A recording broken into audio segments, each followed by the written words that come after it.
আপনাদের সকলকে শুভ ষষ্ঠীর আন্তরিক প্রীতি ও শুভেচ্ছা। পুজো আসে মাইকে মাইকে। সন্ধ্যাবেলায় তুমি আমি বসে থাকি, আর এদিকে পালকিতে বউ চলে যায় সময়। পঞ্চমী থেকে সোজা ষষ্ঠীর সন্ধ্যে কালপে। তার মধ্যে একজন গোলাপি ওড়না, লম্বা চুল, টান টান বিনুনি করে বাঁধা। দেখছো না ঠাকুর নমস্কার করছি?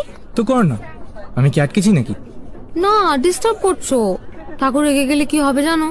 তা জানি না, কিন্তু আমি খুব রেগে আছি। কেন?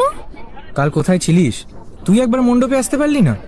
কাল ঠাকুর দেখতে গেছিলাম কলেজের বন্ধুদের সঙ্গে। ফিরতে ফিরতে অনেকটা রাত হয়ে গেছিল। তারপর নতুন জুতোয় পায়ে এমন ফোসকা পড়েছিল। থাক, আর ফিরিস্তি দিতে হবে না। আজ শাড়ি পরিসনি কেন? আজ তো ষষ্ঠী, আজকেও শাড়ি পরে। ও, তাহলে কবে পরে?